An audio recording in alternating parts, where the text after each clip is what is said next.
Insider trading is when a person buys or sells a stock with private information that's not available to the public. But what happens when the information available to the public is a lie or wrong?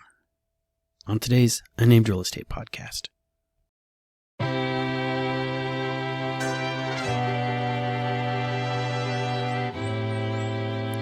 Well, hi there. My name is Charles Ray Dawson. I'm the Associate Broker and current Residential Sales Manager at ProStar Realty. This is the Unnamed Real Estate Podcast, episode 241. And I hope you guys are all having a great day. So, I just updated every week when I log in, or when I turn on this application. There's always a little thing going, hey, go to the next update, go to the next update. So I'm always updating before we kick it off, hoping it will stop my screen from freezing when I record. I like being able to sit there and look at myself, all right, to make sure I don't have like nose hairs going on or this one weird, I got my hair cut and now I got this one little weird flyaway over here that I need to get rid of. And is it okay to just go out there and take a scissors and whack that sucker off? So anyways, let's kick this thing off. It is Thursday, September the 18th, 19th, 18th. Here's one of my texts. Hey, Charles, is there anything I can help you with? I have any contact you need. Roofer, painter, massage therapist, I don't know. So I would turn off my texts if I could, but 1 out of 10 is actually semi-important. The rest of them are complete crap. So, things they don't tell you when you go to real estate school. You'll be tethered to this phone, and they will sell your contact information to everybody. Next thing you know, you're just getting spammed with every type of BS out there. And we're not even talking the post stuff that I get now. I got 2 different bartenders feeling the intense need to dish the tea on me on every little thing that happens over there. And yeah, getting a little cranky about it. Did get a new Smoky. Test driving this one. So, all right. It was pointed out to me last week that I completely missed the numbers. I am sort of shocked and amazed by that. And I didn't realize until I was reading the comments. I actually do read the comments if you leave one. And I was like, oh crap. But I was a little spun up yesterday or last week, and it's subsided to a low simmering rage, which is good. Because you don't want the pot boiling over. The best way to do is you take that pot and you add the heat and you clamp those little things down on it and you weld the little emergency blowout on top. So when you eventually do explode, it's catastrophic. Winning. So I hope I'm not sounding too dark. I'm just, getting started over here. I came in here early, and then just as I'm walking back here to record, office manager started talking to me about some rental issues. We manage one of my friend's rental properties, and it just makes you second guessing working with friends and family. Let me tell you what, some days. So, but if you're interested in me handling your property, either for sale or for rent, feel free to call me. All right. So that's okay. There's your shameless propaganda advertising for the day. So let's do the numbers so I can get them out of the way so I don't forget them, because, wow, I don't think I've ever done that before. Tell you what, that was actually rather traumatizing to me. So, all right. So, numbers for September 18th, 2025. These were actually recorded on September 17th, 2025. All right, actives is 23,977, up 297 from last week, because I did record last week's number, even if I didn't tell you about them. All right, new listings are 2,214, down 141 from last week. Our contracts are at 2,071, down 108. Closings last week were 1,444, and coming soon to MLS near you is 618. Comfort report numbers. Supply is still creeping up. We are at 97.2. Our demand also creeped up a little bit to 79.2, which has moved up the Crawford report number to 81.5. And if we take a break and look at the various cities and what we got going on out there, we have Paradise Valley down 15. They're now at 167, down from 196 this time last month. Remember, Paradise Valley does not have a lot of properties. Okay, so, if you have 100 houses, okay, and 5 of them move, you just had 20%, 1/20th of your entire inventory suddenly move. So Paradise Valley, you'll get these large swings. Fountain Hills, not so much, though. They are up 25%. Scottsdale's up 22%. All right. And then Avondale and Gilbert at 14 and 15. Okay. Our sellers markets right now. Gilbert just barely there. They've moved up what used to be a balanced market to 110.6. So they're just sort of kind of in a seller's market. All right. Avondale, Cave Creek, Chandler, Scottsdale, Fountain Hills, and Paradise Valley are the rest of your sellers markets. Your balanced markets are going to be Phoenix, Mesa, and Glendale. Everything else is considered a buyer's market, but they are all moving up. Peoria at 89.4, up 16% this time last month.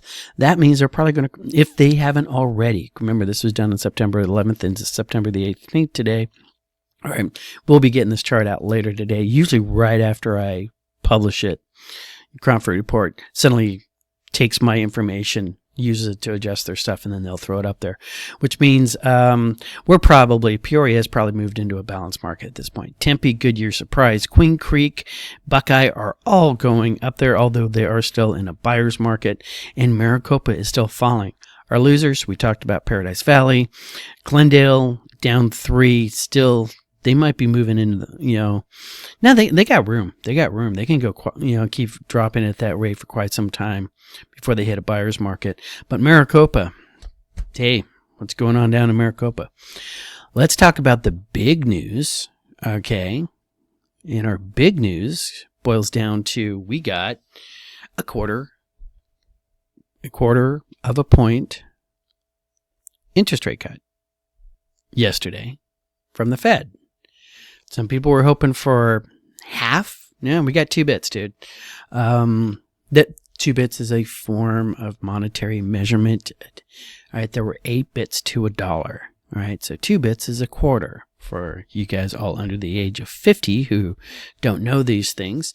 And it was actually termed that because they used to actually cut. You could take shears and cut a dollar bill into the little individual bits. And you'd cut them into 8s, and each bit was called a bit. All right? So we got a 2-bit cut. All right. Which was interesting because if you actually sat there and you listen to the Fed talk about that, they were doing the old razzle-dazzle trying to justify that, oh yeah, people said we should have done it before, but these are all the reasons why we couldn't, and we're still worried about this, and we're still worried about that. And that comes to the topic of the teaser. All right. I've been watching the show Billions. All right. Not bad. Okay. It's a good, great characterization, great acting. Lead actor, I can't remember his name, but he was in the show Band of Brothers. And just enjoying it all out. One of the major things about this is that the main character's company, Axe Capital, is constantly being chased over by the local attorney general for insider trading. Right? Insider trading is when you buy or sell a stock based on private information. You did not know this, okay, by reading a newspaper. You did not know this because you were reading the market reports or anything. You got a phone call from somebody at Apple going, our new OS just crapped the bed, and we're going to take a hit. All right. And that tells you to short Apple. So you go and you short Apple, and when that news hits the public, all the public goes, oh, crap. They go in there and start dumping their Apple stocks, which lowers the price of the stock, which means then you can rebuy it in on your short and make money. If you need to know how a short works, I really strongly suggest reading the book Noble House by James Clavell. That's how I learned all this stuff. So somebody asked me last night, it's like, how many books have you read in your life? And I'm like, really, I could not count. All right, going, okay, I really start. They tell me I was reading at 3. I know I was reading books, and we're talking like the Dr. Seuss kind of stuff, when I was 5. And then my parents had a library, so I just started reading there, blew through all the Hardy Boys kind of stuff, had school libraries, going through the entire thing. I'd say at one point I was probably reading a book a week when I was younger. I wish I was still. Okay, but I sort of calculated out figuring about maybe 400 or 500, and then they suggest to me that it's probably a lot more than that. So I don't know, but I do know I've read the entire Asian saga from James Clavell, and in Noble House, it is a major plot point that the Taipan of Noble House is actually getting a stock run on his company, and his major opponent is shorting his stock. And how you short a stock, and this is not a financial channel, and I'm not a financial person, asterisk, Ray's just a real estate agent, is I will sell stock I don't own. All right. If I think Apple, and we're just going to use Apple, I don't own any Apple. All right. If I think Apple's going to go down, and it's $60, or let's say it's $200 a share today, and I think it's going to drop, I can go to somebody I know and borrow, usually for a price, I will borrow 100 shares of Apple, and then I will sell it, all right, at the $200 price point. Right? I'm promised the person I'm borrowing it for, I will get it back to you. I'm going to borrow it for 30 days. All right. In 30 days from now, I'm going to give you your shares back. Okay. I'm borrowing 200. In 30 days, I'm giving you 200 back. And usually there's like a little fee or something like that. Sometimes you just do it out of the goodness of your heart. Don't know why one would want to do that, but 200 shares of Apple, or 100 shares of Apple at $200. And I sit there and say, hey, dude, can I borrow your 100 shares of Apple for $1 a piece? I'll give them back to you in a month, and a $100 bill on top of it. And you say, great. So I just borrowed the share of Apple, those 100 shares. I sell them for 200, and then I wait. And I'm waiting for when the price of Apple gets to 98. All right. I think it's going to go down. It goes down to 98. What do? I buy at 98. Now I have the 100 shares. Okay. And then I kick them back over to the guy and go, here's your 100 shares back and your $100. I just made $1 on each one of those shares. I just made $100. Didn't cost me anything. Now, before you start thinking, hey, this is a great idea, I should do this, I can do this, this is where people get in trouble. There is no limit to the risk if a short goes wrong for you, if you're shorting a stock. All right. If you borrow money to buy a stock, leverage to buy a stock. I want to buy 100 shares. They're 200 a piece. Okay, what is that? $20,000? All right. I don't have $20,000 on me, so I'll just borrow $20,000 for 30 days. All right, $20,000 for 30 days. Let's say it's at a 12% interest rate. So I'm going to pay 1% of the $20,000, which is going to be $200. So it's going to cost me $200 theoretically to buy 200 shares of stock. Okay, if I borrow it, if I can sell it, so that means I got to sell it at 201 minimum. Right, to break even, and this is not counting any kind of trading costs or whatever, but people will leverage, but the risk is you're out to $20,000 if everything goes to hell. All right, but if you short a stock and if you borrow, okay, picture this: what happens if you borrow 100 shares of Apple at $200 a piece? All right, and you sell it. And then in your 30 days, that shares, the price of Apple suddenly goes up to $250. Now you need to buy in at $250.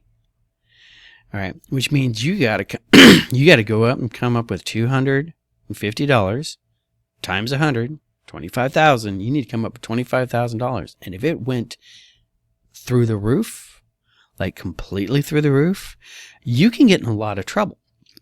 What happens at this point is, if you're leveraging your money, if you're borrowing money to buy a stock, and then that guy comes up and goes, hey, you just borrowed $20,000 from me and to buy that stock, and it's gone from 200 to 100. We're going to do what's called a margin call, and that's where we're going to make you pay us in cash the difference as it currently sits. So these are how real, and we're not even, there's 15. I didn't get into this because this is just a this is like stocks 101. All right. When you start getting really into the crazy, all right, there's things called hedging, and that's where you actually sit there and you take a buy order and then you short at the same time, and you balance it such a way that no matter who wins, which way the stock goes, you're going to win. Sometimes you're going to win by a lot, and sometimes you're going to win by breaking even. All right, that's what hedge fund managers do.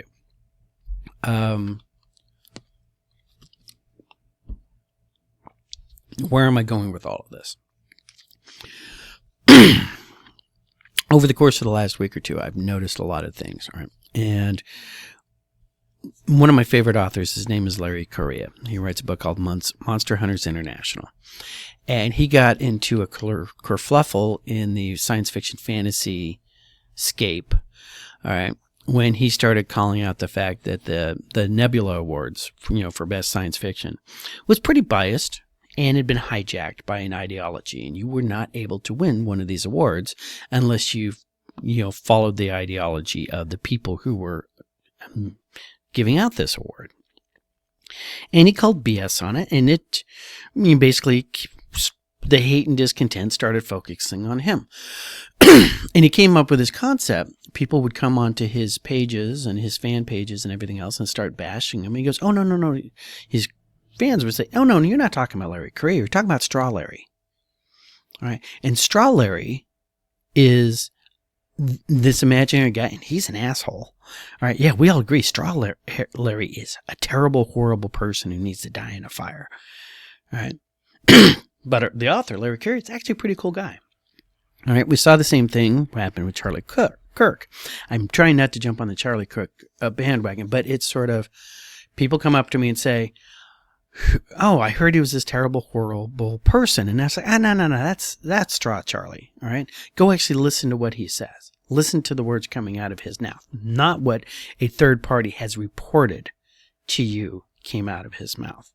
How does this tie in with real estate? Right? People think interest rates are still high, right? Because people have been telling them they're still high. The public awareness right now is that the interest rates are high, but in reality, the interest rates today are at a 3-year low. Who's right?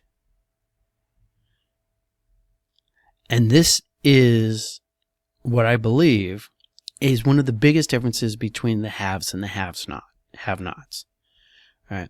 People who have the real information are making decisions based on what the real information is, and they're profiting off the people who don't have the real information. If your information sources are U.S. News, right, written by somebody who is a journalism major and not an economist, right, one, you're getting the news slow. All right, if you're reading Time Magazine what comes out every week, once a month? Can't remember which one it is. All right, if you're reading a monthly journal or a weekly journal, your information is already old. When the incident last Wednesday happened, things were moving in real time. Right? The next morning, I am listening to a podcast that was released that night at 6 o'clock that night, but it was recorded at 1 o'clock when we had Schrodinger's victim. We didn't know whether or not Charlie was alive or dead. All right, at about noon, because they hadn't announced his death. Right? I was pretty sure he was dead. In fact, my broker talked to me yesterday. He goes, "Oh my God, you called that perfectly. How did you do that?" And I was like, "Dude, 30-06 throat shot. I would have been surprised. Could have been wrong. Would have been really, really surprised if I wasn't. If I was wrong. Okay, but as people gather this information, as people, as your pipeline that you gather information from, all right, you need to understand that it is inaccurate most of the time, right? And it might be inaccurate just because of when it was recorded, when it was published, when it was written, when it was tweeted, when it was whenever. All right. Because if you're getting something in today's, hellscape that we live in, 4, 5, 6, 10 hours old, if you don't realize when this person recorded that information, that was the narrative at the time, because that's what the best consensus of what was going on in the world. So, my dear sainted father, who's probably watching this podcast right now because he's the one who pointed out to me that I didn't do the numbers last time, said something this weekend, which I wrote down. And of course, I left it at my house, not here at the office, right? But it was something along the lines of, you do not take a photo and then use that photo as a representation of life in the future. Something along those lines, right? Really, really profound. I'm glad I wrote it down. It's going in my little scrapbook of great things my dad ever said. Got one of those. But when you're talking about interest rates, when you're talking about housing, all right, bringing it back to the housing, if you pick up an old newspaper article, all right, you're sitting there, you're at your mechanics, you're waiting for your tires to get rotated, and you reach over and you grab that into the magazine rack and you find that Home and Garden magazine and you open up and you read it, and it's talking about how dark navy blue and brass are all the new rage in kitchen design and decoration. Make sure that article isn't 2 years old. So I have people today, just yesterday, telling me that the interest rates are at all-time highs. Right? They're working with 3 to 4 to 6 month old information. Right? The rates started coming down last month.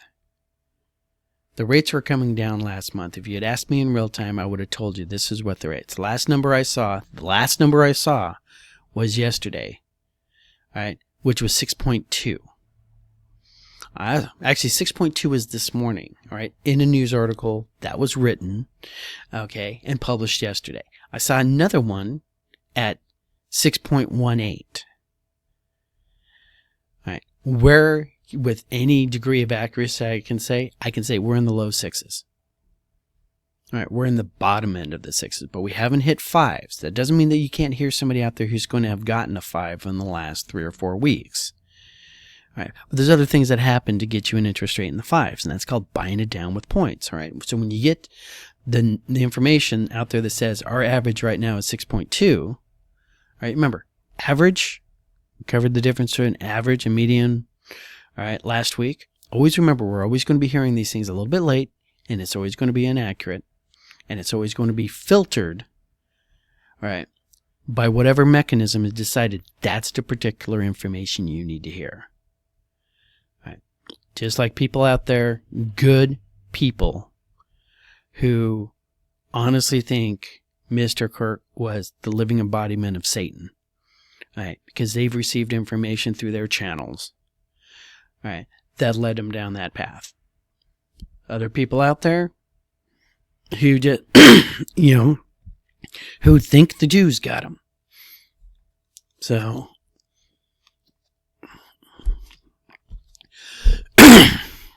problem with switching over to new smoky and stuff like that, you have no idea what the effects are going to be. This could just be the weather right now.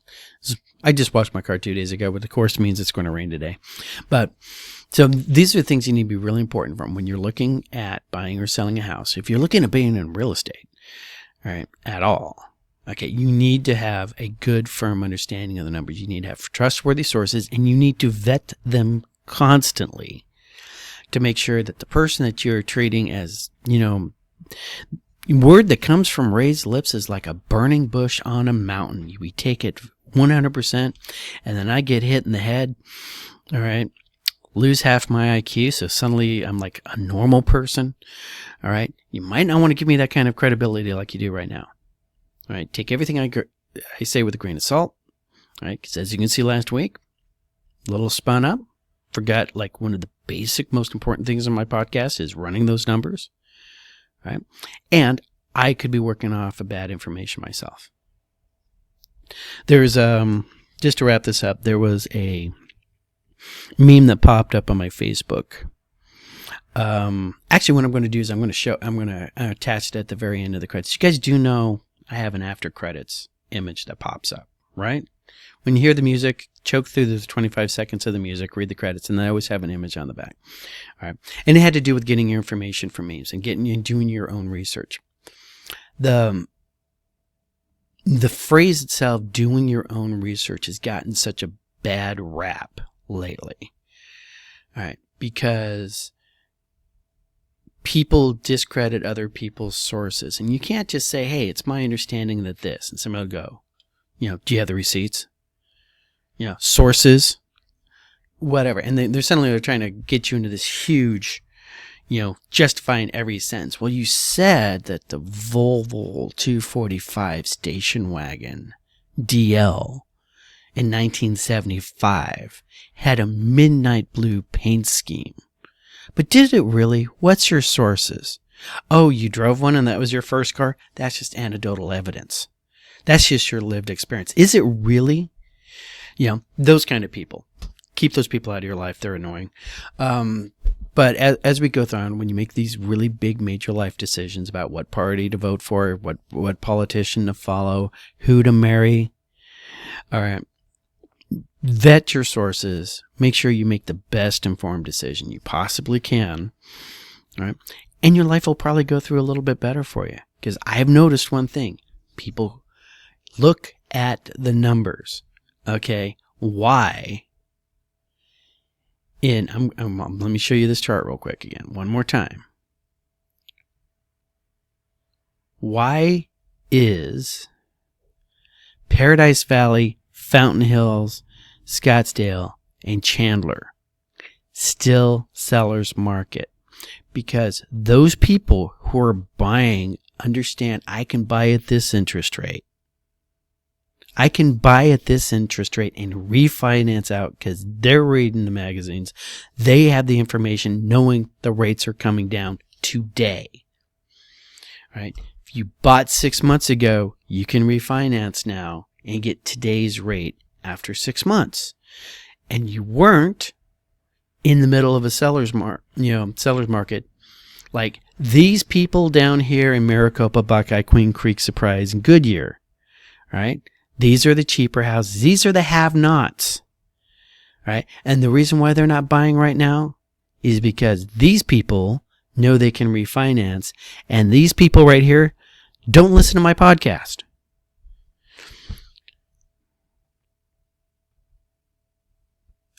And they probably don't watch their children and pets around water. Next time you hear about a drowning, look at the city that it happened in, all right? They probably drive into flooded stuff.